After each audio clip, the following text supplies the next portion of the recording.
জান্নাত থেকে তোমাদেরকে পৃথিবীতে পাঠিয়েছি, আবার জান্নাতে যদি আসতে হয় আল্লাহ বলেন হে আদম আমার পক্ষ থেকে হুদা যাবে, রাহবর যাবে। রাহবরের ব্যাখ্যা দুইটা, একটা হলো কিতাব আর একটা হলো নবী রাসূল।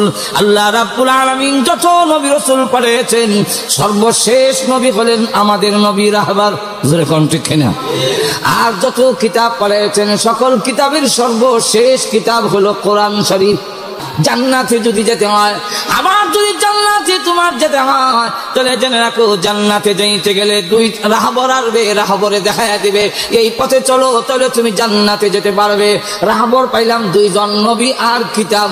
বিশ্ব নবী সর্বশেষ রাহবর, কোরআন শরীফ হইল সর্বশেষ কিতাব, জোরে কোন ঠিক না?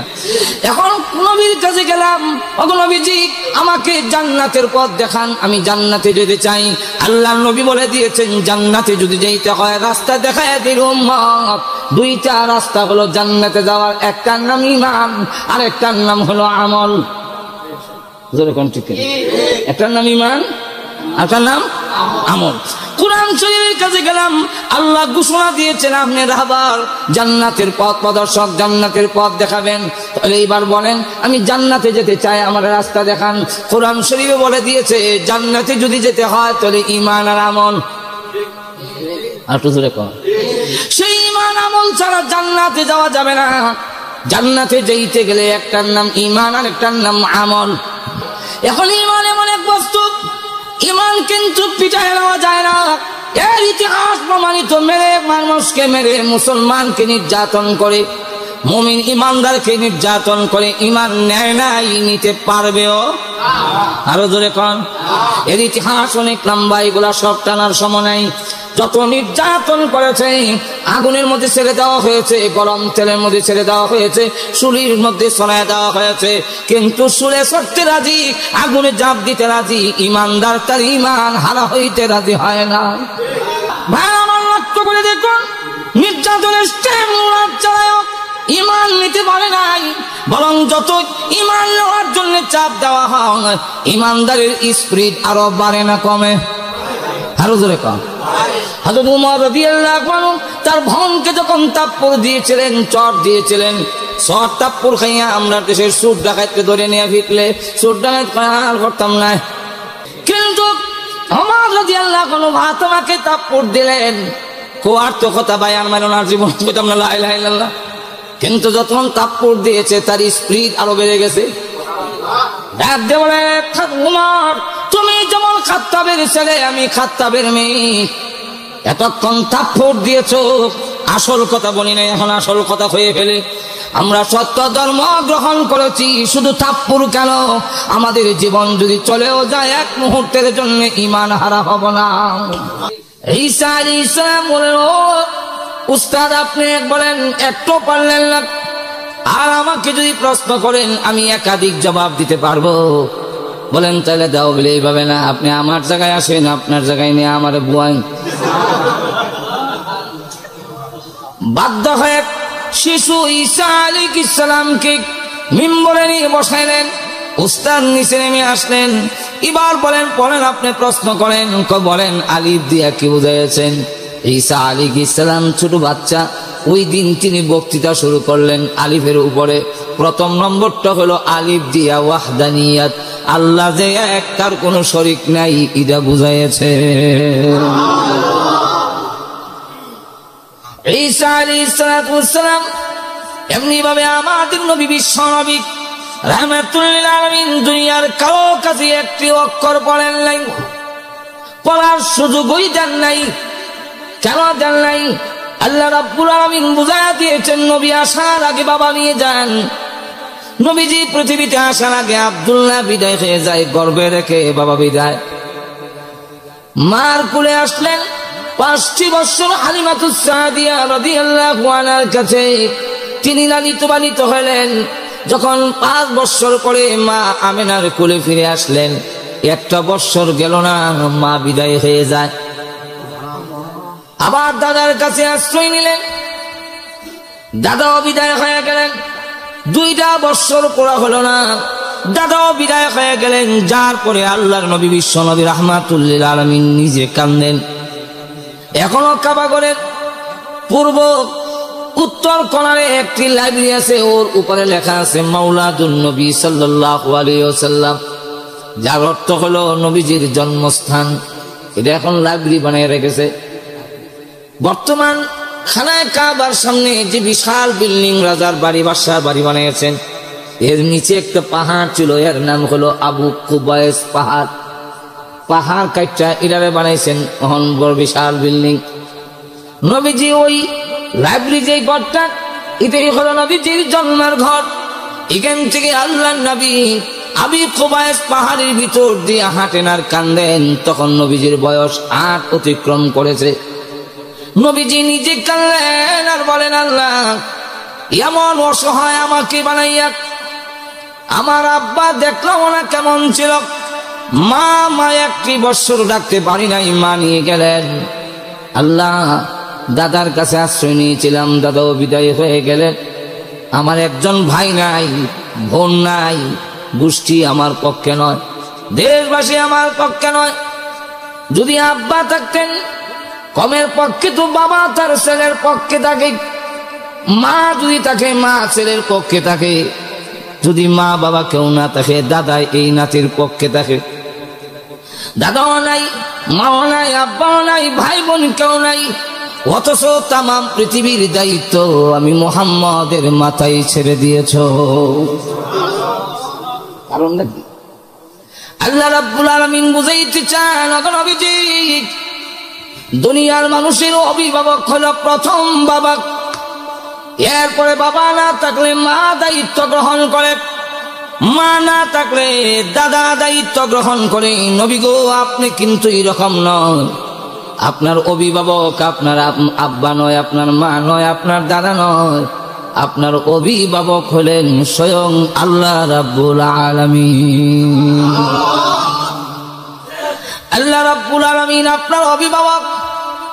যদি বাবা থেকে যায়, মা থেকে যায়, দাদা থেকে যায়, তাহলে আল্লাহ যে অভিভাবক এই জিনিসটা বোঝা যায় না। আল্লাহ রাব্বুল আলামিন তাই বলেন, ওগো নবীজি সব রে সরাইয়া দিয়ে বুঝাইয়া দিলাম, আপনার গার্জিয়ান অভিভাবক হইলাম আমি আল্লাহ। আর তো জোরে কর না।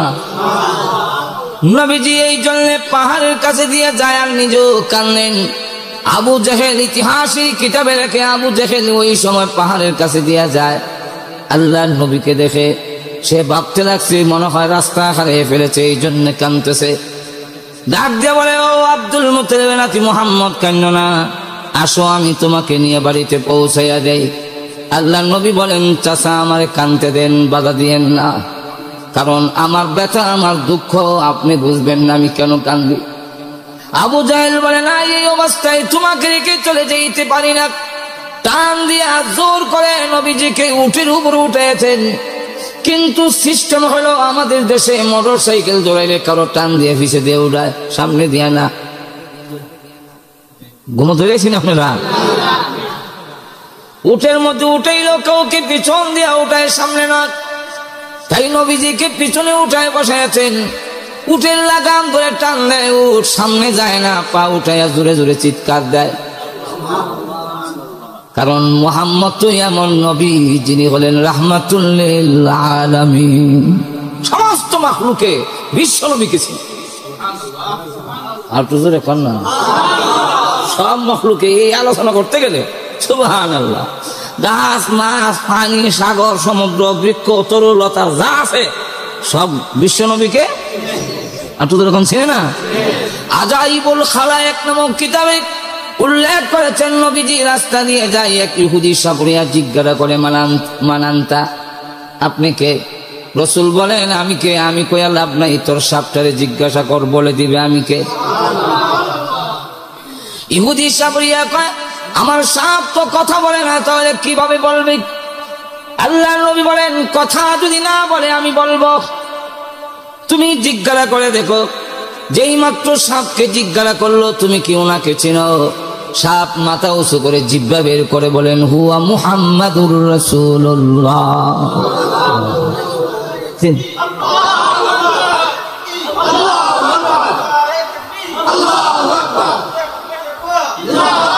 লক্ষ্য করে দেখেন আল্লাহ নবী নবী রাহমাতুল লিল আলামিনের কথা বলেন হুয়া মুহাম্মাদুর রাসূলুল্লাহ। ইহুদি সাবরিয়া জিজ্ঞাসা করেন আপনি আল্লাহর রাসূল বলে হ্যাঁ, তাহলে আল্লাহকে আমারে পরিচয় দেন, আল্লাহ চিনে নেন। আল্লাহ নবী বলেন তুই আল্লাহ চিনস না, সাপটাকে জিজ্ঞাসা কর, সাপ বলে দিবে।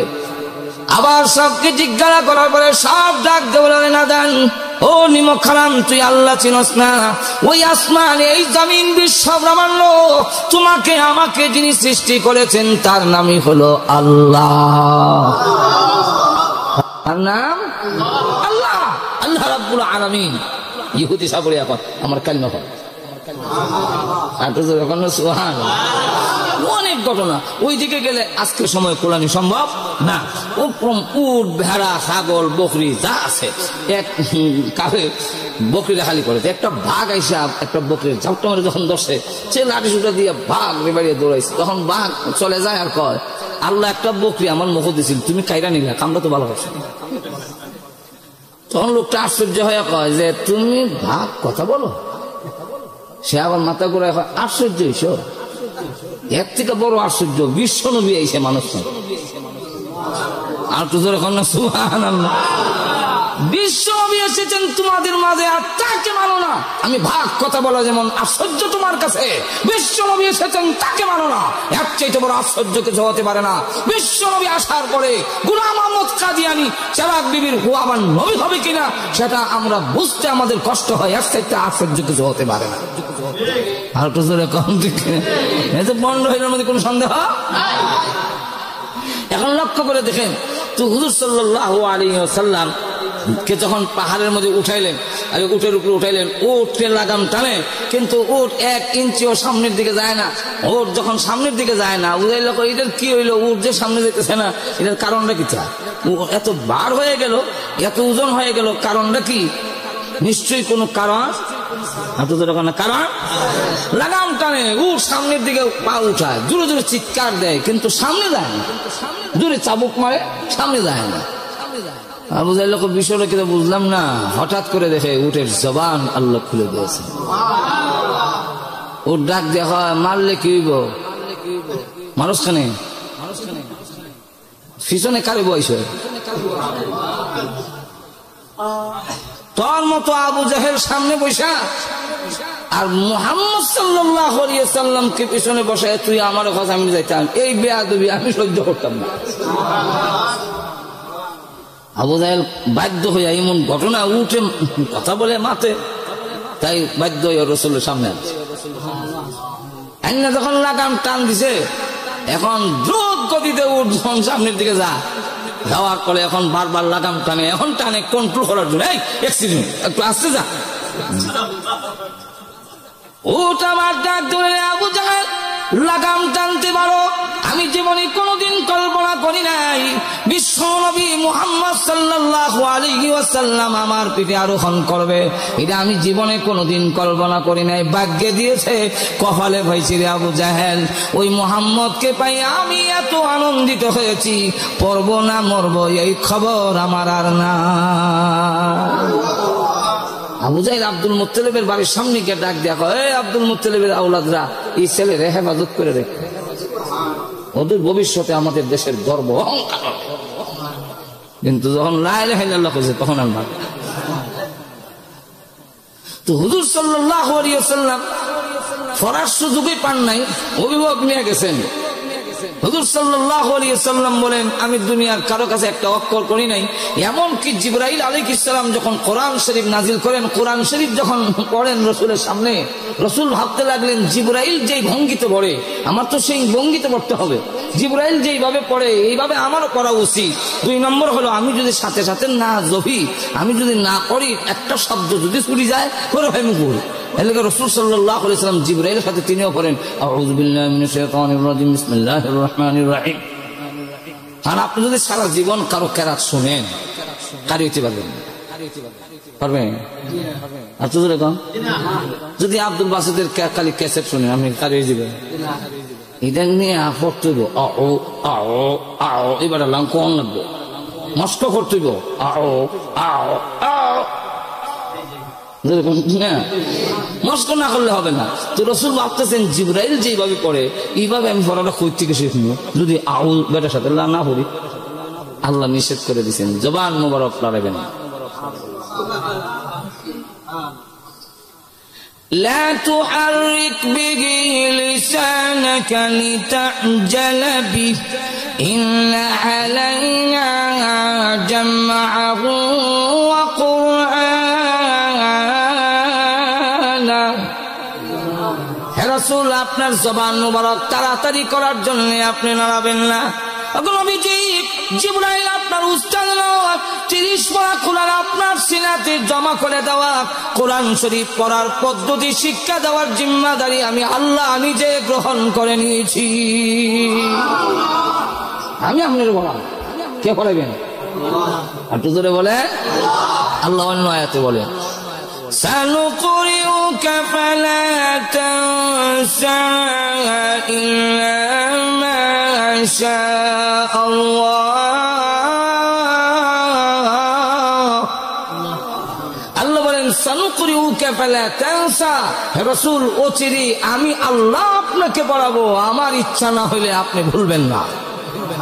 আচ্ছা কন রাসূল সাল্লাল্লাহু আলাইহি ওয়াসাল্লাম বলেন, উতিতু ইলমাল আউয়ালিন ওয়াল আখিরিন, আমি দুনিয়ার কারো কাছে একটা অক্ষর পড়ি নাই, কেউ আমাকে পড়ান নাই, কিন্তু तमाम পৃথিবীর আমার আগে যত মানুষ এসেছে আর পরে যত মানুষ আসবে, আউয়ালিন ওয়াল আখিরিন সমস্ত আগে পিছনে সমস্ত মানুষের জ্ঞান মেধা এক জায়গায় একত্রিত করলে যেই পরিমাণ জ্ঞান হবে এর চেয়ে বেশি ইলম জ্ঞান আল্লাহ আমাকে দান করেছেন। এর বাস্তবতা বলতে গেলে অনেক লম্বা। এই বর্তমান বিজ্ঞানের যুগেও অনেক দূর পর্যন্ত গিয়া দেখে তারা চর্চা করতে করতে গিয়া দেখে মোহাম্মদ সাল্লাল্লাহু আগে ওইখানে হইতে এখনো পারে না। বিজ্ঞানীরা বলেন চন্দ্রের নিজস্ব ভাবার নাই, সূর্য থেকে খরচা হয়ে আনে। সূর্যের চন্দ্রের মধ্যে যে একটা দাগ আছে, এটা কিসের? ঘুমাই গেছে নাকি? চন্দ্রের মধ্যে একটা গাছের মধ্যে দেখা যায়নি। এটা আমরা নিচের ক্লাসও পড়াও স্কুলে, এটার সাদের বুড়ি, এটার উপরের হেডলাইন। এখান থেকে এক গাছ আছে আর বুড়ি থাকে সুতা কাচ্চা সারে, আর আমরা শুরু সময় সুতাকে দৌড়ে ধরতাম। আপনারা কি মনে করেন সান্দ গাছ আছে? আর তো তুই গাছ করতে গেল। 2 নম্বর হল রসুল, বিজ্ঞানীরা কয় এটা পৃথিবীর ছায়া। রসুলকে জিজ্ঞাসা করার পরে রসুল বলেন এটা আল্লাহর কুদরতের নিদর্শন। সাহাবায়ে কেরাম বলেন, হুজুর আল্লাহর কুদরতের নিদর্শন, এই কথাটার ব্যাখ্যা কি? একটু ব্যাখ্যা আমরা বুঝাইয়া বলেন। রসুল সাল্লাল্লাহু আলাইহি ওয়াসাল্লাম বলেন, সূর্যের মধ্যে যেমন আর কত কই মোবিলে আগুয়ান, এরা কখনের আর সুযোগ নাই। আর যে গরম লাগে কেমন কইতাম ওই বিলে আপনারা আগুয়ান, ফিস থেকে ইশারা দিয়ে কইতাম আপনারা আনবে বলে। আমি কোয়ার মতো কোনো সাহস আপনারা হয় না, কিন্তু একটা আয়াত আপনারা শোনাই দেয়, এরপরে আগুয়ানি ফিরতেনি আপনারা খান। কোরআনের একটা আয়াত শোনাই দেয়, বলবো আয়াত। আল্লাহ কোরআনে বলেন, ওয়াইদা কিলা লাকুম তাফাসসাহু ফিল মাজালিসি ফাফসাহু ইয়াফসাহিল্লাহ। তোমাদেরকে যদি কোনো মজলিসে, কোনো মাহফিলে, কোনো জনসভায় এই কথা বলা হয় যে একটু জায়গা প্রশস্ত করে দাও, আর আমার কথা মান্য যদি জায়গা বড় করে দিলাও, আমি আল্লাহ তোমরা জায়গা বড় করে দিই। এখন আপনারা যারা যারা ইচ্ছা যে কবরে হাসরে আমার জায়গা বড় হোক, আপনারা আগ বইতারেন। আর যদি মনে হয় না জায়গা নাই, তাহলে আপনারা জায়গা বই, এটা আপনাদের ইচ্ছার উপরে ছেড়ে দিলাম। একটু মেহরবানি করে আগে যান গা। আমরা পুরনের পেশা হুজুর আসতেছেন, কিছুক্ষণের ভিতরে আসবেন, কথা বুঝলেন? এখন লক্ষ্য করে দেখেন,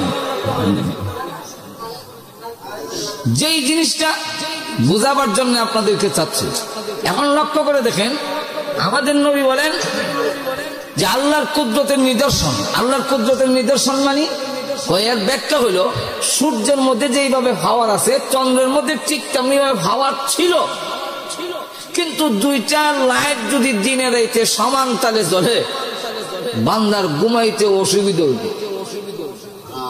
তাই আল্লাহ পাক জিবরাইল আলাইহিস সালামকে বললেন, তোমার নূরের পাখা দিয়া চন্দ্রের মধ্যে তুমি বাতাস দাও, আঘাত করো। আমরা যেইভাবে লেমের আগুন তাহা দিয়া নিবাই, বাতাস দিয়া, হাতের বাতাস, যেরকম ঠিক কিনা, আনাইলে হুর বাতাস দেয়। জিবরাইল আলাইহিস সালামকে বলেন তোমার নূরের পাখা দিয়ে বাতাস দাও।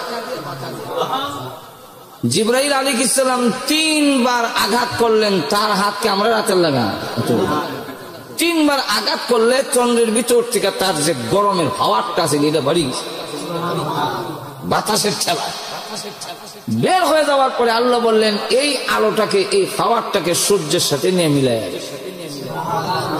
আর চন্দ্রের মধ্যে একটা গাছের মতো একটা রেখা রেখে দাও।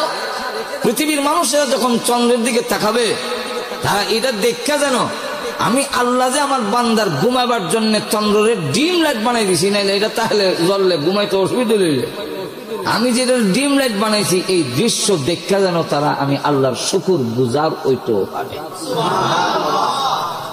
তাহলে বিজ্ঞানীরা কয় চন্দ্রের পৃথিবীর ছায়া, আর রসুল বলেন কোথায়, তাদের জ্ঞান যেখানে শেষ। আর রসুল বলেন সূর্যের হওয়ার করতে গেল, এটার কোনো আর সমাধান হইল না। কিন্তু রসুল সাল্লাল্লাহু আলাইহি সাল্লামকে বলেন, আল্লাহ রসুল বলেন ফা ইন্না শিদ্দাতাল হাররি মিন ফাইহি জাহান্নাম। আল্লাহ রসুল সাল্লাল্লাহু আলাইহি ওয়াসাল্লাম বলেন সূর্যের মধ্যে যে পাওয়ারটা, এই পাওয়ারটা এসেছে জাহান্নাম থেকে। তাহলে এখন লক্ষ্য করে দেখেন পৃথিবীর জ্ঞানী বিজ্ঞানীরা সূর্যের হওয়ার কর্তৃকে আনছে, এতটুকু পর্যন্ত তাদের জ্ঞান যায় না। আর রাসূল সাল্লাল্লাহু আলাইহি সাল্লাম বলে দিয়েছেন যে এই সূর্যের হওয়াটা জাহান্নাম থেকে এনে সংগ্রহ করে তার মধ্যে জমা রাখা হয়। তো রাসূল সাল্লাল্লাহু আলাইহি সাল্লাম দুনিয়ার বিশ্ব মুহাম্মদ রাসূলুল্লাহ সাল্লাল্লাহু আলাইহি সাল্লাম দুনিয়ার স্কুল কলেজে পড়েন নাই, কারো কাছে একটা অক্ষর শিখেন নাই, কিন্তু দুনিয়ার মানুষের জ্ঞান যেখানে শেষ নবীর জ্ঞান সেখান থেকে শুরু। তাহলে নবী হইতে গেলে নিজে নিজে ইবাদতের মাধ্যমে নবী হওয়া যায় না, কেউ তার সার্টিফিকেটের জন্য নবী হতে পারে না। নবী হইতে গেলে মহান আল্লাহর পক্ষ থেকে যে শর্তগুলো দেওয়া হয়েছে এর মধ্যে 2 নম্বর শর্ত হলো যে তিনি কারো কাছে লেখাপড়া করিতে পারিবেন না। ওই দৃষ্টিকোণ থেকে লক্ষ্য করে দেখেন কোন নবী কারো কাছে করেন নাই। তাহলে যারা ওইটা নবী হইছে নবুয়তের দাবি করে তা সে নবী হতে পারে না। গোলাম মোহাম্মদ কাদিয়ানী 3 বার মেট্রিক পরীক্ষা দিয়ে ফেল করছে। এখন বুঝেন কেমন শক্ত নবী। এই নবীর ভিসে গেলে অবস্থাটা কি তৈব, শেষের দুর্গতি কি পরিমাণ হবে, এটা ইমাম গাজ্জালী রাহমাতুল্লাহ আলাইহি ওনার কিতাবের মধ্যে একটা উদাহরণ দিয়ে বুঝাইছে। কইতাম না আপনাদের সামনে, ইমাম গাজ্জালী রাহমাতুল্লাহ আলাইহি একটা উদাহরণ দিচ্ছেন যে ফেরাউনকে একবার শয়তান গিয়ে জিগাইল, এই ফেরাউন তুই যে খোদা দাবি করস, তোর নবী আসেনি? কোন আমার তো নবী নেই, তুই কে খোদা? মুসা আলাইহিস সালাম যে আল্লাহর দাওয়াত দেয় ওনার তো নবী আছে, নবী যুগে যুগে নবী আইছে, তোর নবী কও? নবী ছাড়া কে খোদা? কথাটা তো যুক্তিসঙ্গত। তখন আমি ভাইতাম কৌ কারে বানাইতাম নবী? শয়তান তখন কয় দেখ আমার পছন্দ হয় না। ফেরাউন কয় এমন তীক্ষ্ণ বুদ্ধি যা এবারে নবী হইতো, যাও এখন থেকে তুমি নবী। ফেরাউন হইল খোদার দাবিদার। আমরা কি মনে করেন খোদাকে দাবি করলে অন যায়? খুদা যেমন দাবি করলে অন যায় না, দাবি করলেই হবে না, কিছু জিনিস লাগে। থানবী রাহমাতুল্লাহ ওনার কিতাবে লেখেন একবার এক এলাকার মধ্যে খুদা দাবি করে বসে যে আমি খুদা, আমি রব্বুল আলামিন। তো এক মনার সাথ ভাবলেন যে একসাথে মোকাবেলা করার দরকার। তো এক পীর সাহেব, তো পীর সাহেব যখন মোকাবেলা করার জন্য মুরিদদেরকে উদ্বুদ্ধ করলেন যে হ্যাঁ সাথে লাঠি সুরা নিয়ে কিছু মায়ের করতে হবে। তো অনেক কিছু মায়ের মাধ্যমে হয় না, কথা বুঝেন। আমরা খালি শুধু লাঠি সুরা নিলেই কাদিয়ানীদেরকে অমুসলিম ঘোষণা করানো এবং কাদিয়ানীদেরকে খতম করা সম্ভব হবে না, কিন্তু কৌশল অবলম্বন করার দরকার। আর তো দেখুন না, তো মৌলানা সাহেব বলেন হুজুর আপনি পীর সাহেব আপনার মুরিদকে নিয়ে যদি এইভাবে লাঠি সুরা নিয়ে যান, এরও তো 2-1 থাকবো, তুই কেন সংঘর্ষ লাগবে না? তা আমারও যদি দায়িত্ব দেন, আমি এক পথের সাথে পারিনি, কোথাও যাওয়া দিলাম। এমনি বেটা ফসা গান্দা রুডি আর বাজি লইয়া এবার সাথে দেখা করতে গেছে।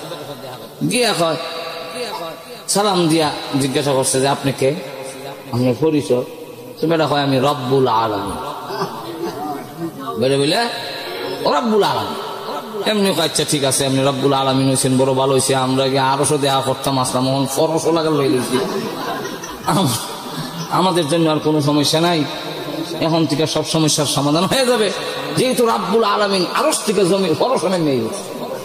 আর কোনো সমস্যা নাই, একটা জিনিসের সমাধান হয়ে যাবে, এটা বলবো পরে। কিন্তু আপনি যে আসলেন, আপনাকে তো আমরা আপনার অনুসারী হিসাবে, আপনি রব্বুল আলামিন, সুতরাং আপনাকে তো আমরা কিছু হইলো আপ্যায়ন করতে হয়। তা আমি আপনার জন্য কিছু নাস্তা লয়ে এসি। যেই মাত্র পচা গান্দা বাসি তরকারি আর পচা রুটি সামনে বাড়াই দিছে, এই দুর্গন্ধ পচা খাবার। রব্বুল আলামিন নারাজ হইবেন না, আপনি তো রব্বুল আলামিন, যেমন রিজিক দিচ্ছেন আপনার রিজিক মতো আপনার লেগে লয়ে আপনার দেওয়া না কেনেন কেন হজর এখন ঠিক কেন? রব্বুল আলামিন আমরা রিজিক দেয়, তা আমি যে নাস্তা রুটি লইন তো রব্বুল আলামিনের দেওয়া, তা আপনি নাক টানেন কেন? এরপরে করি লাগাল ভাই আজকা গাইতে ঠিক আছে। আমাদের উলামা ইকরামের মধ্যে এখানে বড় একটা দরবার বলে কি চা বলে কত ঈদ লইয়া কত মাথা লইয়া মাই আছে না, বুঝে কাঠটা যে ঠিক কাঠটা ও ঠিক তো বুঝতাম পারি না। তো কোরআনের একটা আয়াত নিয়ে আমাদের সমাজের মধ্যে দুই দল দুই পার্টি দুই দিকে ব্যাখ্যা দুই রকম করে। আপনি রব্বুল আলামিন যখন নেমে গেছেন গা, এখন তো আজকাল আর ফেতনা থাকবে না, এখন সমাধান হয়ে যাবে। যেরকম ঠিক কিনা? এখন তাহলে এই আয়াতের ব্যাখ্যাটা রব্বুল আলামিন আপনি কি ব্যাখ্যা নাযিল করছেন আপনি কইয়া দিলেন। আমি একজন জাহেল মানুষ, আমি এগুলো ব্যাখ্যা কিভাবে দিব? এমনি করে আপনি যদি জাহেল লুকায়া থাকেন, আপনি কোরআনের ব্যাখ্যা দিতে পারেন না, তাহলে এতেই বোঝা গেল আপনি রব্বুল আলামিন হতে পারেন না। এখন ঠিক কিনা? কেউ যেমন দাবি করলে খোদা হতে পারে না, ঠিক তেমনি হবে কেউ দাবি করলেও নবী হতে পারে না, এটা শয়তানের অনুসারী হতে পারে। আর তো জোরে কম। তো ফেরাউন বানাইছে শয়তান রে হইল নবী, আর হে হইছে তখন চিন্তা করেন কেমন খোদা আর কেমন পয়গম্বর। জোরে কোন ঠিক কেন? আরো জোরে। এখন লক্ষ্য করে দেখেন, এলাকার জনগণ আইছে বৃষ্টি দেন, আমরা তো ফসল চাষাবাদ করতে হবে, মেঘ না হইলে তো আল বাইতাম পারতাছি না। খোদা কয় ঠিক আছে, আমার পয়গম্বরে জিগাইব। পয়গম্বরে যখন জিগাইছে যে জনগণ তখন বৃষ্টি চায়, বৃষ্টি দিতে না পারলে তো খোদাগিরি থাকবে না, এখন কি করা যেতে পারে? শয়তান কয় এর জন্য কোনো চিন্তা করবেন না, এর দায়িত্ব আমার উপরে ছেড়ে দিন। ফেরাউন কয় আল্লাহ এত বিচ্ছি বিচ্ছি, আল্লাহ যে আছে এটা জানে, কিন্তু মানুষে আমার খোদা ডাকলে ভালো লাগে, এর বিলে ভালো লাগে। তো কয় আল্লাহ যেটা নিয়ে আমি বড় সমস্যা, এমন পয়গম্বর হয়েছি বৃষ্টি লই আমার আর চিন্তা মাথা কামাই না। হ্যাঁ বস, তার যত অনুসারী, তার যত আওলাদ, তার যত সন্তান আছে সবচেয়ে দেখে বলছে আজকে এই এলাকার উঠে পেশাব করি। গুড়ায় পেশাব করলে, গাদায় পেশাব করলে শা শা শব্দ, আরো শয়তানের পেশাব শা শা শব্দ হইতেছে। সকলে গর্তিকা কয় বাপ রে বাপ, জেমে কইতেছে। ঘুমতে উঠছে বলে এখন দেখে পেশাবের মধ্যে দুর্গন্ধ, আরো তো শয়তানের পেশাব। দুই নম্বর হলো গাছ জ্বললে পুইরা ওই চুকিটা যাতে আসলে তুমি যা। দেশের জনগণ আবার গেছে খোদা কি বৃষ্টি দিলেন যে ফসল জ্বললে শেষ, জ্বললে পুরা শেষ হয়ে যাচ্ছে, আর আপনি দিলেন কি বৃষ্টি, আর দুর্গন্ধ তো দুর্গন্ধ, এরকম দুর্গন্ধ তো রব্বুল আলামিনের বৃষ্টির মধ্যে নাই। এটা তো আমার পয়গম্বরের দায়িত্ব ছিল, তাই পয়গম্বরের জিজ্ঞাসা। পয়গম্বরের কেন জায়গায় কি বৃষ্টি দিলা, দুর্গন্ধ এবং ফসল জ্বললে শেষ। ফেরাউন এই সময় শয়তানে লাথি মারছে, লাথি মারে তোর মতো নাদান যেখানে খোদা, আর আমার মতো অভিশপ্ত যেখানে পয়গম্বর। এখানে পেশাব যে ভাইস কপালের গুণে ভাইস, আল্লাহর রহমতের বৃষ্টি লাগবে তো কম ঠিক কিনা? গোলাম আহমদ কাদিয়ানীরে যারা বানাইছে মুশরিকরা, বানাইছে নবী, হেরার হালত কি আর তার নবুয়তের হালত কিটা, কম ঠিক কিনা? এটাও কই মনে পড়ে যে গোলাম আহমদ কাদিয়ানী কত নবী আইলো আর গেল, বেশি দিন থাকে না, কিন্তু এরা অত অত খুবই অত জোর খেনে, অত শক্ত খেনে, এর পিছনে বিশাল এক শক্তি তারে সাপোর্ট করে। যারা বানাইছে কেন বানাইছে এবং বানাইলো কেন বানাইলো, এই নবী কেন বানানো হয়? কত নবী তো আরো আইসে গেছে, কেউ অস্তিত্ব নাই, কিন্তু সেরাক বিবির হুয়া গোলাম, মার নাম সেরাক বিবি, বাবার নাম গোলাম মুর্তজা, আর তার নাম গোলামে আর গোলামে আহমদ। যেরকম ঠিক কিনা?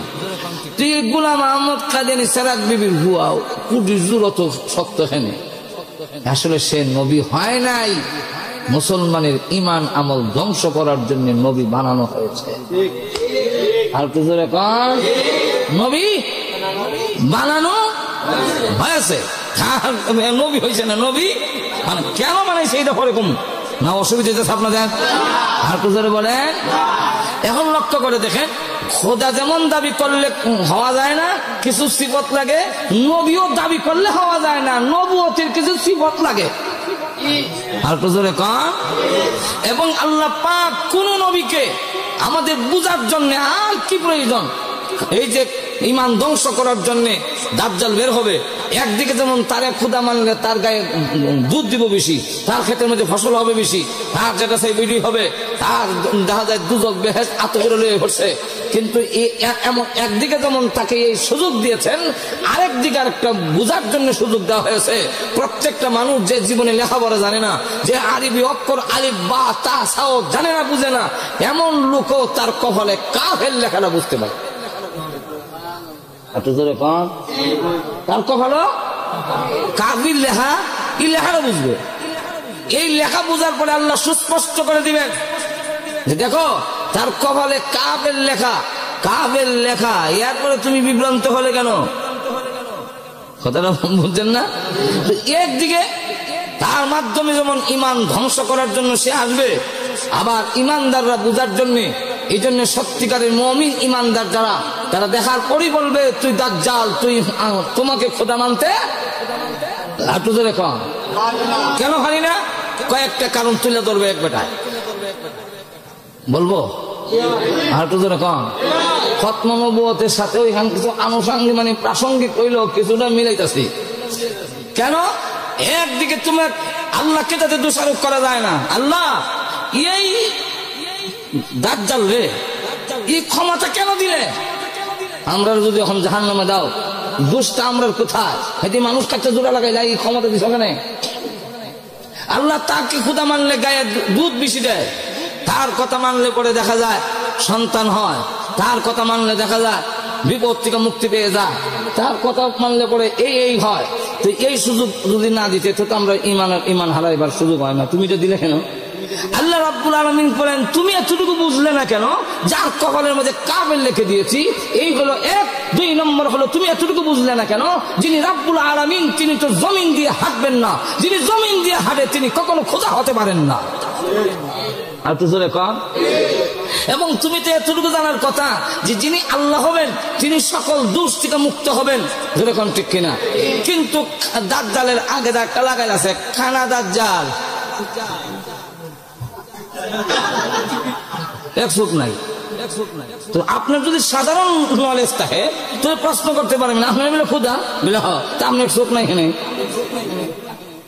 ঘুমাই গেছেন নাকি? ঘুমাই গেছেন? এখানে দাজ্জাল তুমি খুদা হবে কিভাবে?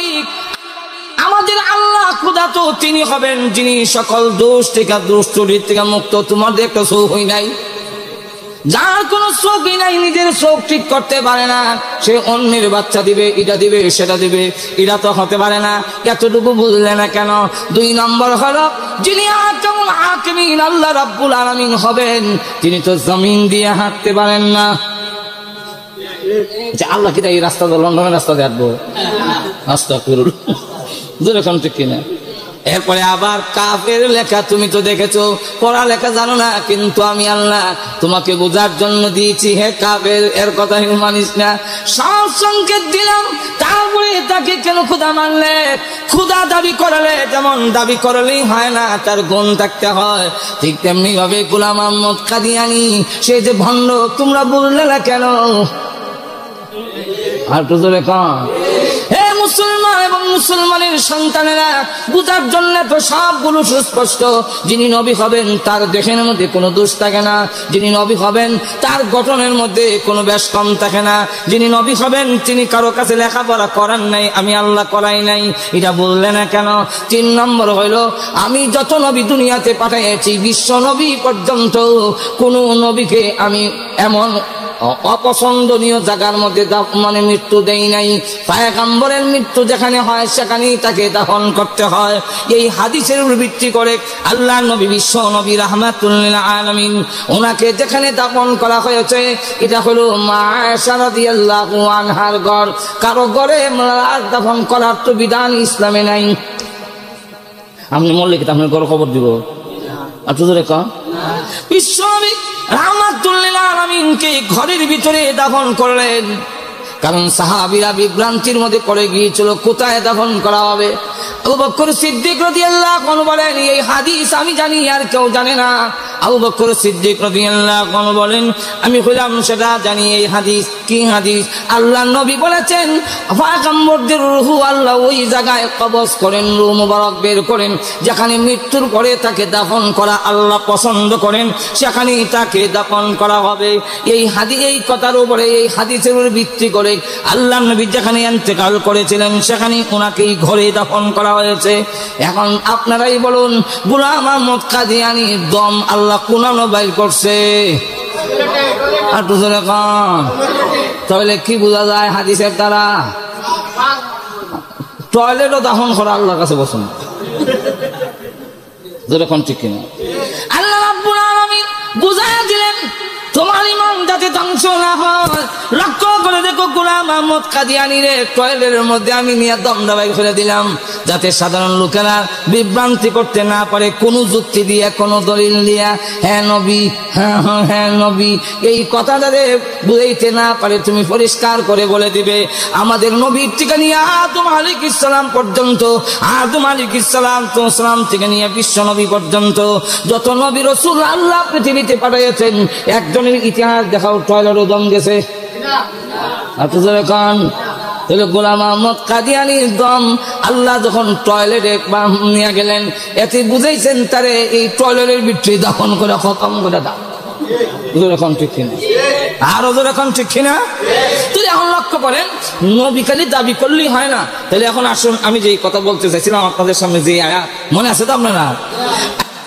আল্লাহ রাব্বুল আলামিন বলেন জান্নাত থেকে তোমাদেরকে পৃথিবীতে পাঠিয়েছি, আবার জান্নাতে যদি আসতে হয় আল্লাহ বলেন হে আদম আমার পক্ষ থেকে হুদা যাবে, রাহবর যাবে। রাহবরের ব্যাখ্যা দুইটা, একটা হলো কিতাব আর একটা হলো নবী রাসূল। আল্লাহ রাব্বুল আলামিন যত নবী রাসূল পাঠিয়েছেন সর্বশেষ নবী হলেন আমাদের নবী রাহবর। জোরে কোন ঠিক কিনা? আর যত কিতাব পাঠিয়েছেন সকল কিতাবের সর্বশেষ কিতাব হলো কোরআন শরীফ। এত জোরে কম। তাহলে আমরা রাহবর পাইলাম জান্নাতে যাওয়ার জন্য। মনে আছে তো তোমার আলোচনা? তো মনে না থাকলে আমি আসলে কিছু আবার জান্নাতে যাইতে ইচ্ছা আছে তো আপনারা? যে কেউ যদি জান্নাত থেকে দূরে সরে যায় তার সমাধান কিছু করা জান্নাতে যদি যেতে হয়, আবার যদি জান্নাতে তোমার যেতে হয় তাহলে জেনে রাখো জান্নাতে যাইতে গেলে দুই রাহবর আসবে, রাহবরে দেখাইয়া দিবে এই পথে চলো, তাহলে তুমি জান্নাতে যেতে পারবে। রাহবর পাইলাম দুইজন, নবী আর কিতাব। বিশ্ব নবী সর্বশেষ রাহবর, কোরআন শরীফ হইল সর্বশেষ কিতাব। জোরে কোন ঠিক কিনা? এখন নবীর কাছে গেলাম, ওগো নবীজি আমাকে জান্নাতের পথ দেখান, আমি জান্নাতে যেতে চাই। আল্লাহ নবী বলে দিয়েছেন জান্নাতে যদি যেতে হয় রাস্তা দেখায় দিল উম্মত। দুইটা রাস্তা হলো জান্নাতে যাওয়ার, একটার নাম ঈমান আর একটার নাম হলো আমল। জোরে কোন ঠিক কিনা? একটার নাম ঈমান আর একটার নাম আমল। কোরআন শরীফের কাছে গেলাম, আল্লাহ ঘোষণা দিয়েছেন আপনি রাহবার, জান্নাতের পথ প্রদর্শক, জান্নাতের পথ দেখাবেন। তাহলে এইবার বলেন আমি জান্নাতে যেতে চাই, আমার রাস্তা দেখান। কোরআন শরীফে বলে দিয়েছে জান্নাতে যদি যেতে হয় তাহলে ঈমান আর আমল। আর তো জোরে কর, সেই ঈমান আমল ছাড়া জান্নাতে যাওয়া যাবে না। জান্নাতে যেতে গেলে একটার নাম ঈমান আর একটার নাম আমল। সন্দেহ আছে আপনারা? আরো যেরকম সন্দেহ আছে। একটার নাম ঈমান আর একটার নাম আমল। এখন ঈমান এমন এক বস্তু, ঈমান কিন্তু পিটায় নেওয়া যায় না। এর ইতিহাস প্রমাণিত, মেরে মানুষকে মেরে মুসলমানকে নির্যাতন করে, মুমিন ইমানদারকে নির্যাতন করে, ঈমান নেয় নাই, নিতে পারবেও। আরো জোরে কন। এর ইতিহাস অনেক লম্বা, এগুলা সব টানার সময় নাই। যত নির্যাতন করেছে, আগুনের মধ্যে ছেড়ে দেওয়া হয়েছে, গরম তেলের মধ্যে ছেড়ে দেওয়া হয়েছে, শুলির মধ্যে ছড়ায় দেওয়া হয়েছে, কিন্তু শুলে সরতে রাজি, আগুনে জাপ দিতে রাজি, ইমানদার তার ইমান হারা হইতে রাজি হয় না।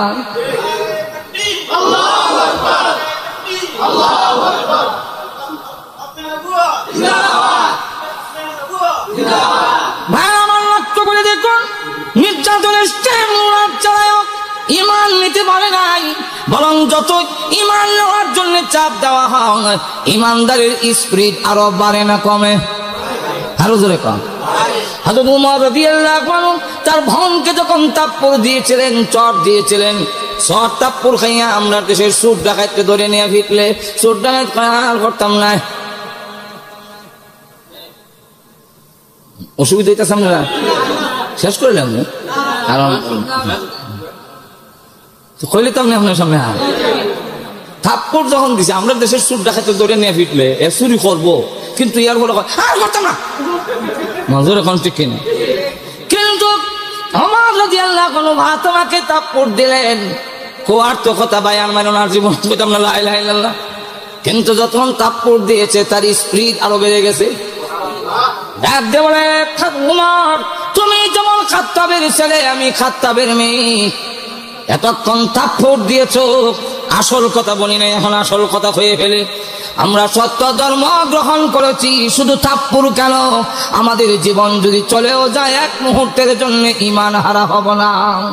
দেখেন ইতিহাস, থাপ্পড় যখন দিয়েছে তার স্পিরিট আরো বেড়ে গেল। উমর থাপ্পড় দিয়া তাকে ইমান থেকে সরাতে পারেনি, আগুনের মধ্যে দেওয়া হয়েছে, ইমান ছাড়া হয়নি, শুলির কাস্টে ছড়ায় দেওয়া হয়েছে, সুই ঢুকানো হয়েছে, লোহার ফেরাক শরীরে ঢুকানো হয়েছে, কিন্তু ইমানদারের কাছ থেকে ইমান চিনায় নেওয়ার ইতিহাস নাই। এমন বাংলাদেশে গিয়ে দেখেন, এমনি আপনারা যতই দুষেন আর যতই কিছু বল, আমরা ব্রাহ্মণগুলোর একটা ভাষা, এটা হলো অত লালি আজেন না। এখন লক্ষ্য করে দেখেন, আমার ফিনিশিং কথা যেটা বোঝাবার জন্য আপনারা এতক্ষণ পর্যন্ত আলোচনা শুনাইলাম। আমরা দেশে যতই আপনারা এখান থেকে বলেন যে যতই কইতেছেন, আমরা সবটার জবাব দিতে পারতেছি না, কিন্তু শুনে রাখেন, সুস্পষ্ট কথা হলো, যতই কিছু করো, কিন্তু মুসলমান এমনি নীরব, কিন্তু মুসলমান ঘুমন্ত বাঘের মতো। চিড়িয়াখানা গেছে একবার বাঘ দেখতে গিয়া, দেখে লোহার হিঞ্জিরের ভিতরে বাঘ বইয়া বইয়া দর্শনার্থীরা দেখে। একবার শুনছি বাঘ নাকি মানুষ দেখলে তর্জন গর্জন করে, এটা দিয়ে সাগর শুনতে দি মাতে না। আতো আসিল একটা ছাতি, ইজা দিয়ে গুতা, বাঘ গুমাই দিছি, ভাল লাগে না, না আবার গুতা দেশ, যেই মাত্র গুতা দিছে এমনি হাক করে জমে উঠছে, এখন জুতা সাথে ফেলে উঠতে দিছে দৌড়। এখন ঠিক কিনা? ঠিক তেমনি ভাবে বাংলাদেশে এখনো লক্ষ কোটি তৌহিদি জনতা মুসলমান আছে, ইমানের উপর যদি আঘাত আছে এমনি ঘুমন্ত দেখা যায়, কিন্তু কোরআনের উপর যদি আঘাত আছে, নবীর উপর যদি আঘাত আছে, লক্ষ কোটি তৌহিদি জনতা শহীদ হইতে প্রস্তুত আছে। ইসলাম নিয়ে সিনেমিনি খেলতে দেওয়া হবে না।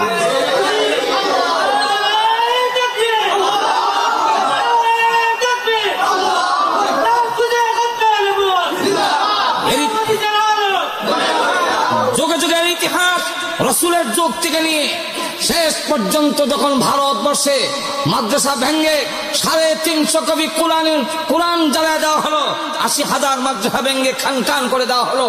এরপরও দেখা গেল দিল্লির ফতেহাবাদ কিল্লা থেকে নিয়ে দিল্লির জামে মসজিদ পর্যন্ত এমন কোন গাছের ডাল ছিল না যেখানে আলিম উলামা ফাঁসির কাস্টে ঝুলানো হয়নি, ফাঁসির রশিতে ঝুলানো হয়নি।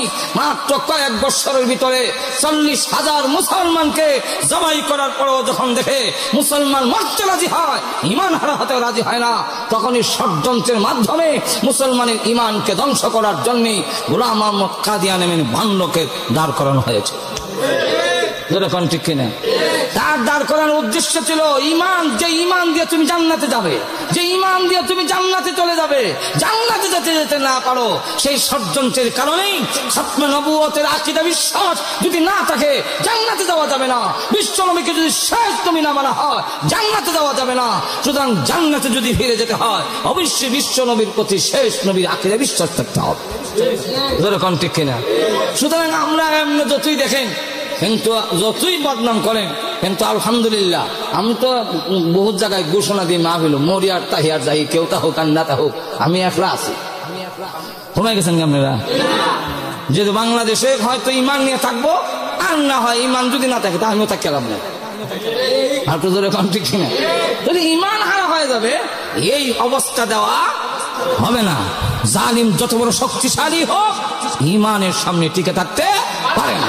সুতরাং ওরা চিন্তা করে দেখছে যে আমাদের দেশে ইমান নির্যাতন করে নাম যেত না, এর লেগে কৌশলে কয়েকটা কৌশল, এর মধ্যে একটা কৌশল নাম হলো খতম নবুয়তের আকীদার উপরে হামলা। আর তো জোরে কন। আরো বিভিন্ন সূরত আছে, যেমন বিভিন্ন জায়গায় মাজার করছে। আল্লাহর ওলিদের প্রতি আমাদের কোনো কটাক্ষ করার অধিকার নাই। আল্লাহর ওলিরা যারা, তাদের বিরুদ্ধে কথা বলার সাহস আমার নাই। শাহজালাল মুজাররদি আমনি তো বড় ওলি, এর মধ্যে কোনো সন্দেহ নাই। আব্দুল কাদের জিলানী ওলি, এর মধ্যে কোনো সন্দেহ নাই। কিন্তু শয়তান কৌশলে দেখছে যে মায়েরা তো নাম যেত না, তাহলে কৌশলে নিতে বলে কেমনে, বলে বাবার দরবারে গিয়া বেটা কইবে কিতা কইতাম, ঘুমাই গেছেন না কেলে, বাবার দরবারে গিয়া কবি মাজার দেখাইয়া দেখাইয়া আউয়ালে আখেরে তুমি জাহেরে বাতেনে, তুমি কেউ বলে মোস্তফা, তুমি কেউ বলে হবু খোদা। ইমান রয়েছে না গেছে, ফিটটা মেরে নিছে না কৌশলে নিছে? আউয়ালে বাবা হুজুরে শরীফ খুনে নূরে করে তারি, কেউ বলে মদিনা শরীফ, কেউ বলে খানায়ে খোদা। রয়েছে না ইমান গেছে, ফিটটা মেরে নিছে না কৌশলে নিছে? তুমি খোদা তুমি রসুল, তুমি খোদা তুমি রসুল, তুমি ভান্ডারি বাবা, লাইন সারা চলে না রেলগাড়ি। ইমান রয়েছে না গেছে? তুমি খোদাও, তুমি রসুলও, তুমি ভান্ডারিও। এটা কি ফিটটা মেরে নিছে না কৌশলে নিছে? আর তো জোরে কন। তারপর আরেকটা কয়, আল্লাহর দন রসুল্লে দিয়া গেলেন আল্লাহ গাই বইয়া। হ্যাঁ, ইমানের অর্ধেক শেষ।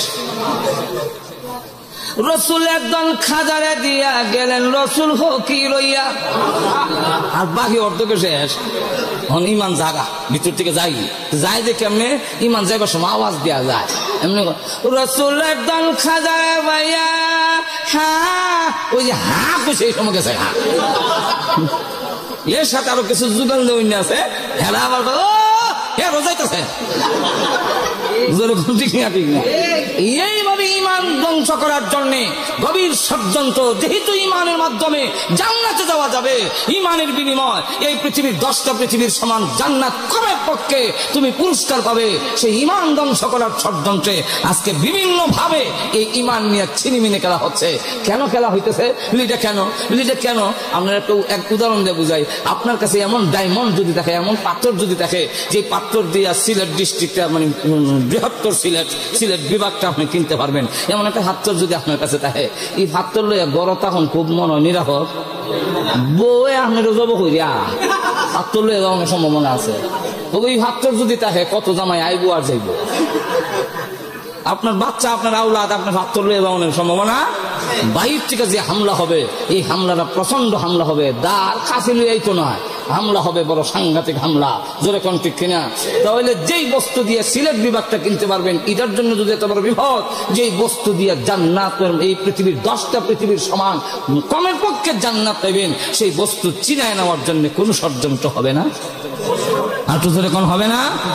তাহলে সেই ষড়যন্ত্রের মোকাবেলা আমরা জান মাল সব কিছু দিয়া হলো, আমার ইমান রক্ষার জন্য প্রয়োজন, আমার জীবন উৎসর্গ করার জন্য আমি প্রস্তুত আছি। আপনারা প্রস্তুত আছেন কিনা? আমরা আলহামদুলিল্লাহ। তাহলে এর আগে আমি আপনাদের কাছে একটা প্রস্তাব রাখতে চাই, সেটা হলো আমরা বড় পেশা হুজুর এসে গেছেন, কথা বলছেন বহু কষ্টের বিনিময়। হুজুর তো আইতেরা দেন, আমি যে কত হুজুর বুঝাইলাম, হুজুরকে কে কিতা করতাম, আপনারা আছেন না, আপনারা আছেন কন, আমি আবার যেমন লাগবো আমি অনেক কান বুঝাইয়া যে না হুজুর আপনারা যেমন দরকার, মানুষ এখানে চাহিদা আছে, এখানে গেলে পরে আপনি এখান থেকে লন্ডনের অবস্থা যা বুঝতেছেন, আসলে লন্ডন এরকম নয়। হুজুর ওই কথা এখন ঠিক আপনি যা কইছেন তা। আলহামদুলিল্লাহ, এই দেশে আসার পরে যুবকরা যেভাবে মসজিদে আসে, আপনার যেইভাবে জজবা আপনাদের ভিতরে আছে, আমরাও অনেক সময় লজ্জা হয়ে যায় আপনারা। আর হুজুর এখন ঠিক না, এখন হুজুরা অত্যন্ত খুশি যে মাশাআল্লাহ আলহামদুলিল্লাহ এইখানের মানুষের ভিতরে এত দিনের জজবা আছে, এটা তো এইখান থেকে তো বোঝা যেত না। তো হুজুর আসছেন, আমি আজকের এই মাদানী একাডেমি এই হুজুরে আনার মতো, আমরা আনার মতো ব্যবস্থা তো মাদানী একাডেমি, আর আমরাও এখানে থাকার মতো, আজকে ওয়াজ করার মতো, এই দেশের মধ্যে ওয়াজ করার মতো ব্যবস্থা তো মাদানী একাডেমির শুকরিয়া আদায় করতে হয়। এখন ঠিক না? ঠিক না? আরো এখন ঠিক কিনা? এই সেন্টার যদি থাকে, এই মসজিদ যদি থাকে, এইখানে যদি নামাজ থাকে, কোরআন শিক্ষা থাকে, তালিম থাকে, তাহলে অবশ্যই আমাদের ঈমান সহজে কেড়ে নিতে পারবো না। এখন ঠিক কিনা? তাহলে এইটাকে ধরে রাখার দরকার আছে কিনা? নাই আরো